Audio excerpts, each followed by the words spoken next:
Hello, back to a bookshelf tour.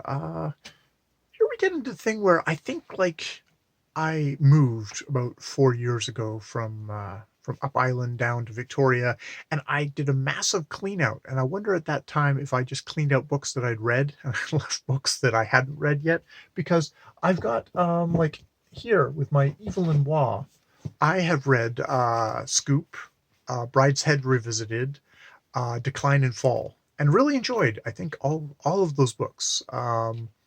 Yeah, I really enjoyed all of those books. And so what I seem to have now is all the books of his that I have not read. Um, so I've got Black Mischief. I've got The Ordeal of Gilbert Pinfold. I've got When the Going Was Good, and I've got Helena. All like wonderful. I really got a I don't usually buy things in just sort of in such nice kind of like sets, but they're all my all my penguin of a certain kind of edition of Evelyn Waugh, Evelyn Waugh, and yeah. So I haven't read any of them, but I've read other of his books. I guess I just didn't keep them around. Then I've got all my PG Woodhouse. Life with Jeeves. I actually have not gotten much into the Jeeves books. I think I've read one or two. I have definitely read. I've read more of his Blandings novels. I guess what is that what they're called? I've Heavy Weather. Heard of a Goof. I've got a whole ton here. What have I got? I've got Oakridge. I've read. Joy in the Morning. Thank you, Jeeves. Adventures of Sally. Indiscretions of Archie. Here, I'll just hold up ones. I don't know. It's one of these things of they're all the kind of the covers from a certain era. Some of them, I don't really care about the covers that much. I just, I want to I want to read them. PG Woodhouse is definitely one of those kind of chocolate treat authors for me, of just very kind of light, very silly, but it takes a lot of skill to be light and silly and not be insufferable. uh, and they're definitely all in a PG Woodhouse world of kind of upper class twits in like 1920s Britain, even if they were written far before, or well, probably far after that time. It's kind of a nostalgic thing there.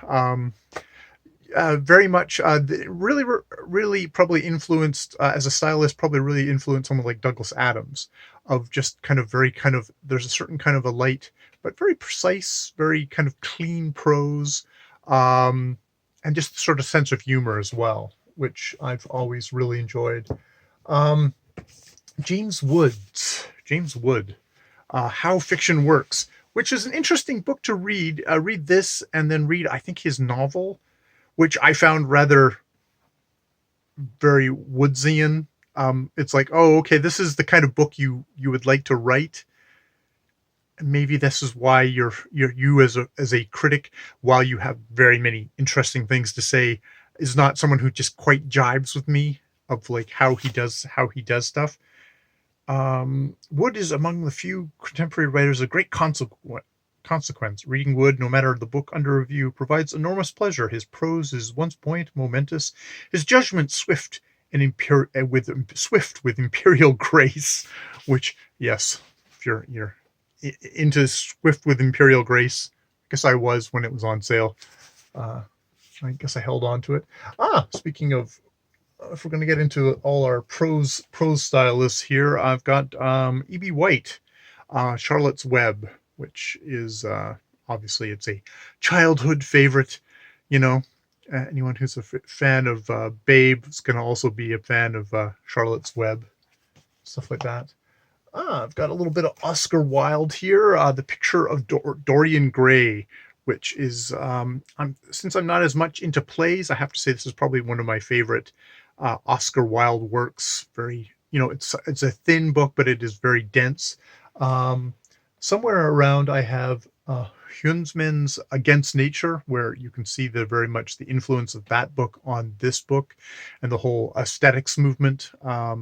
You know, beauty for beauty's sake. interesting stuff, and that's not even to get into kind of the whole kind of sexuality and things like that.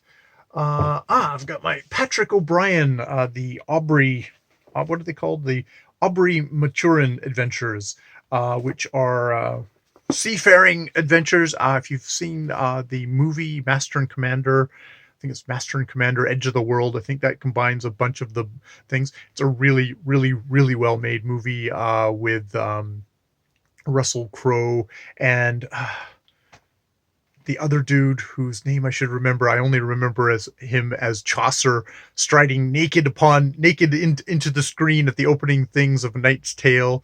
And I think he went on to be a voice of a computer in an adventure. Oh, he's Vision in the Avengers movies, but is one of those actors who's always great and just never gets used enough, but he was used right here, and that, and yeah, it's good sea voyage, seafaring naval novels, which I have a kind of I have an enjoyment for. I do like those, so I picked those up. I've read the first one or two of them, and I'm just, at some point I will circle back around and read some more when I'm wanting to treat myself. Next I have, this is something that I picked up from my father's collection, which is a couple of it's a collection of W. Somerset Maugham's short stories. It's the Collected Stories, Volume 1 and Volume 2, the world over, of Somerset Maugham. So it's got kind of a different thing waits for me. Of this is a kind of a slight connection with my father. With a writer who sounds like he wasn't that pleasant in real life, even though he was quite the writer. Then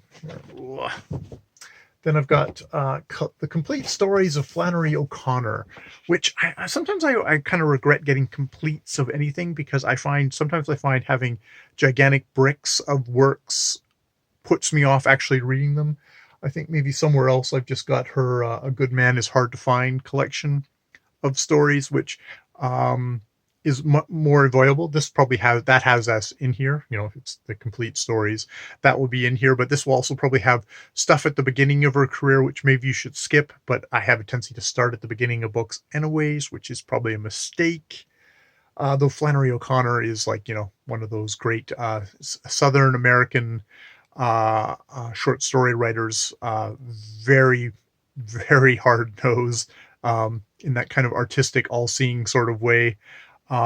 Religious writer, but not in the sense of she's going to preach to you, but in the sense of moral ethics sense of like how we live in the world, and how maybe we don't particularly live up to the ethics that come from a kind of a Christian point of view, which I don't have, but I mean, obviously I'm suffused with. Here, let's finish off at the moment with, because my arm is getting tired again, with the complete poems of Frank O'Hara, which again is a mistake. I have a collection, lunch poems by him, which I probably read over and over again. And this thing I probably never use. I have it, and it's got all his poems in it, but it's something about it being yet again a brick. I mean, it's one of those things, especially when it comes to poems. I take a week or two to read one poem, so I should probably just pick out a poem from here and read that, but copy it out. But I don't really need this big brick of a thing, other than maybe to do that, to just pick out a single poem and let that sit with me for a week, and see what comes of that. So I will stop there, because my arm is getting tired. I do have more books.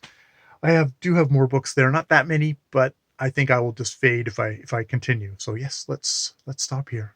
See you later.